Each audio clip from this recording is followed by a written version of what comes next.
আসসালামু আলাইকুম। আপনি যদি ফেসবুক ব্যবহার করেই থাকেন তাহলে আপনাকে এই কয়েকটি বিষয়ে সতর্ক থাকতে হবে। আম, তাছাড়া আপনার ফেসবুক আইডি এবং আপনি ঝুঁকির মধ্যে পড়তে পারেন, এরকম কিছু বিষয়ে পরামর্শ দেওয়ার জন্য আজকে আপনাদের সামনে লাইভে আসলাম। আপনারা জানেন যে সরাসরি আমি তথ্য প্রযুক্তি বা টেকনোলজিক্যাল বিষয়ে বা টেকনোলজিক্যাল পণ্যগুলো নিয়ে কথা বলে থাকি বা রিভিউ দিয়ে থাকি। তো সেই ধারাবাহিকতায় আজকে বেশ কিছু পরামর্শ দেওয়ার উদ্দেশ্যেই, ফেসবুকের কিছু পরামর্শ দেওয়ার উদ্দেশ্যেই লাইভে আসা। আর লাইভে আসলাম এই কারণে যে অনেকের অনেক প্রশ্ন থাকতে পারে, অনেকের জিজ্ঞাসা থাকতে পারে, সেগুলো যেন আমি একটু সরাসরি অ্যান্সার করতে পারি, এই জন্যই আজকে আসা। তো যেটি বলতে চাচ্ছিলাম যে ফেসবুক ব্যবহার করলে আপনাকে কয়েকটি বিষয়ে সতর্ক থাকতে হবে, খুবই সতর্ক থাকতে হবে। কারণ আপনারা হয়তো জানেন যে ফেসবুক প্রায় 1 বছর ধরে আপডেট করতেছে। এমন না যে আপনারা যারা ফেসবুক থেকে আর্নিং করার জন্য কাজ করছেন তারাই শুধু সতর্ক থাকবেন, বাকিরা সতর্ক থাকবেন না, বিষয়টা এরকম না। আপনি আর্নিং করেন অথবা পার্সোনাল প্রোফাইল থেকে পার্সোনাল একটা মানে বিজনেস পারপাসে হোক, পার্সোনাল আইডেন্টিটির জন্য হোক, যে কারণেই হোক, যদি ফেসবুক ব্যবহার করে থাকেন তাহলে আপনাকে বেশ কিছু বিষয়ে খুবই সতর্ক থাকতে হবে। কারণ এখন আগের তুলনায় Facebook day by day upgrade করতেছে, তাদের যে লগারিদম সিস্টেমগুলো খুব স্ট্রং করতেছে। পাশাপাশি তাদের যে মেনটেনেন্স বা সার্ভে টিমগুলো আছে তারা খুবই স্ট্রংলি কাজ করতেছে। আপনারা হয়তো ফেসবুক ব্যবহার করতে গিয়ে দেখতেই পাচ্ছেন যে আপনারা যখন একটা পোস্ট করতে যাচ্ছেন, কী ধরনের কথা পোস্ট করবেন, কী ধরনের ভাষা পোস্ট করবেন বা কী ধরনের ফটো পোস্ট করে ফেলেছেন, তার উপর ডিপেন্ড করে কমেন্টে গেলেই দেখবেন যে অটোমেটিক অনেক রিকমেন্ডেশন আসে।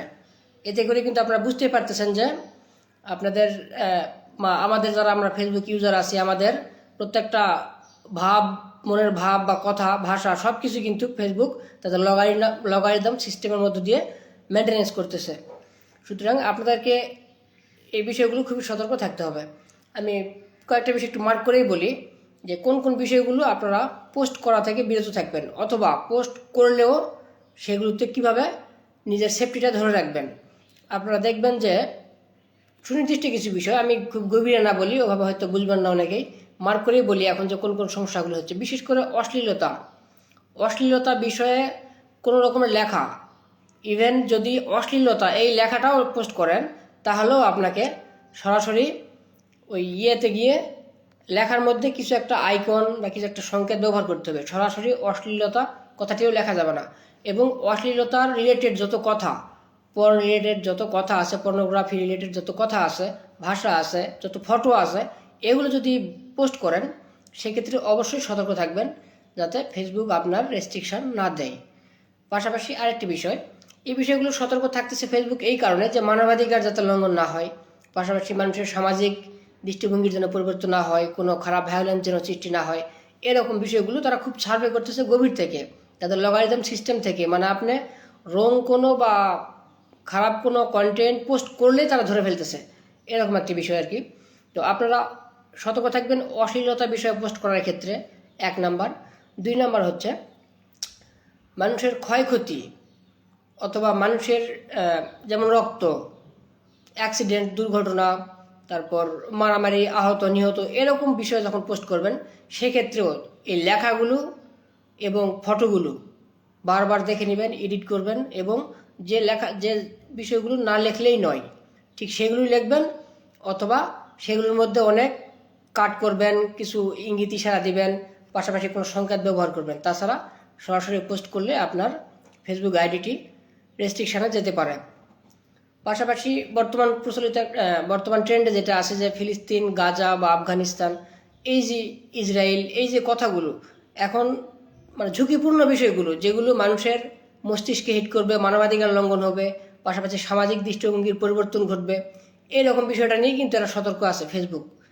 তো সুতরাং আপনারা যখন এই ফিলিস্তিন বিষয়ে, ইসরায়েল বিষয়ে পোস্ট করবেন সেক্ষেত্রেও অবশ্যই ফিলিস্তিন লেখা, ইসরায়েল লেখা এবং এই লেখা রিলেটেড বা ইসরায়েল এবং ফিলিস্তিন রিলেটেড যত ফটো আপলোড করবেন, ভিডিও আপলোড করবেন, সবগুলোর ক্ষেত্রে আপনারা এডিটিংটা খুব ভালো করে করবেন।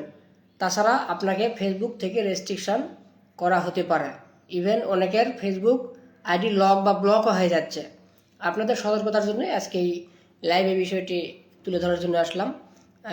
এ বিষয়ে অবশ্যই সতর্ক থাকবেন যাতে আপনার ফেসবুক আইডি এবং আপনার প্রফেশনাল পেজগুলো একটু সুস্থ থাকে। কারণ আপনারা দেখতে পাচ্ছেন যে ফেসবুক থেকে আর্নিংয়ের বিষয়ে অনেক কথা আছে বলার, যে মনিটাইজেশনের ক্ষেত্রে আগে যেরকম ক্যাটাগরিতে মানে নিয়ম নীতি ছিল, যে যেগুলো ক্রাইটেরিয়া ফিল আপ করলে আর্নিংয়ের জন্য মনিটাইজেশন দেওয়া হতো, এগুলো নিয়ম আর নেই। যেমন আগের রুল ছিল 10,000 ফলোয়ার এবং 2 লক্ষ ওয়াচ টাইম, এরকম কিছু সিস্টেম ছিল যেগুলো চেঞ্জ। এখন একটা নির্দিষ্ট আগের মতো যে অ্যাড অন রিলস বা সাবস্ক্রিপশন রিলস এগুলো থেকে আর আর্নিং ওইভাবে হবে না। এখন একটা অ্যাভারেজ সিস্টেম করছে যেটাকে বলা হচ্ছে কন্টেন্ট মনিটাইজেশন।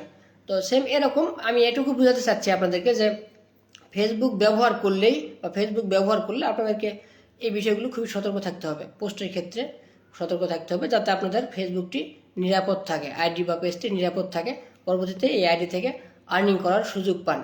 এই জন্য এই বিষয়গুলো আপনাদেরকে বলা।